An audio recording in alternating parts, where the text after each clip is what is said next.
MAGA voters are about to get crushed by Donald Trump. They have no idea Trump tricked them, and now they're going to pay the consequences. Let me explain.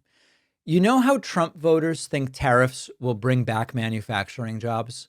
I have some really bad news for them. If you look at MAGA social media right now, you'll see celebration. Trump's finally standing up to China. He's going to bring back American manufacturing, just like he said.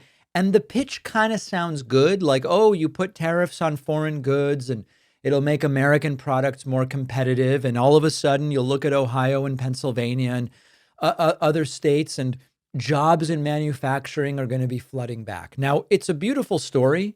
The only problem is that it's completely backwards. It makes no sense. Now, here's what is actually happening.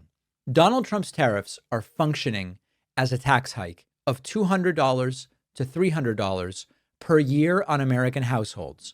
The full impact after trickle down price increases will be about $1,300 more that households will spend this year for the same stuff that last year they purchased for their home. Now, you might say, I thought China paid the tariffs. Of course, my audience recognizes that's not the case. When Trump puts a 25% tariff on Chinese goods, the company in the US importing stuff from China pays the tariff. Then they go, okay, we pay 25% more. We're going to charge more to the consumer. So you pay the tariff. I pay the tariff. Here's what's absolutely wild. Trump voters supported him because they were mad about inflation under Biden. They were mad about high prices under Joe Biden. The economy was their number one issue. So they voted for a guy promising to lower prices who immediately implemented the single largest policy designed to raise prices. The data shows Americans get this. If you poll Americans, 58% believe tariffs are bad for the economy. 60% think Trump's policies spike inflation. Trump voters are slowly figuring it out. One Trump voting manufacturer in Pennsylvania said, my generation, it's not going to positively impact. It's going to hurt us. So it's like a Brexit all over again. Now, let me explain why tariffs cannot bring back manufacturing. First of all, building a factory takes years and millions, if not hundreds of millions, if not potentially billions of dollars. Companies won't invest when Trump might reverse the tariffs anytime, or the next president definitely will. Number one. Number two, we don't have the raw materials or the supply chains or the skilled workforce anymore. We gutted it over 40 years. And third, even if manufacturing came back, it would be heavily automated, not 1950s factory jobs with middle-class wages.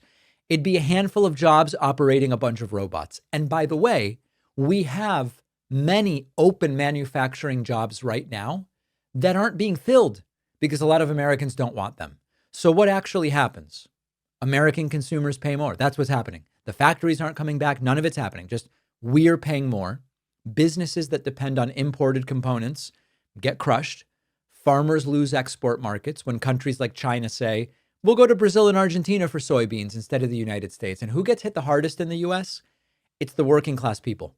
The Smoot-Hawley Tariff Act of 1930 raised tariffs on over 20,000 goods to protect American jobs during the Depression. And what happened is countries retaliated, American exports declined, and the Depression got even worse. Unemployment went up, and economists said this was a bad idea. We have 95 years of evidence that this doesn't work. Now, we don't have to go back to the 1930s. We can just go back to Trump's first term. China stopped buying American soybeans and farmers got destroyed. Some went bankrupt and some tragically took their own lives. Trump's solution, take tariff money and give it to the farmers that you hurt. Bail out the farmers that you just hurt. It's like punching you in the face and then using your wallet to go and buy you an ice pack out of your own money. And Trump's doing it again. China stopped buying soybeans. Farmers are getting crushed. And Trump's like, oh, that's concerning. We're going to have to do something. We might have to do some kind of bailout. So I don't say any of this to dump on Trump voters.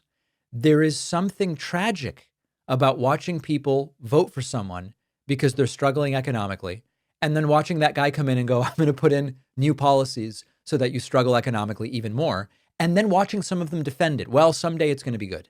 Now, many Trump buyers are experiencing, voters, Trump buyers, they kind of are buyers. Trump voters are experiencing buyer's remorse. And interestingly, the youngest voters, 18 to 29, have seen their approval of Trump go down 27%. That's the most of any age group so far. But there are others that are doubling down, and they've convinced themselves Trump's right. This is temporary pain. It's going to be good. It's all going to be good in the end.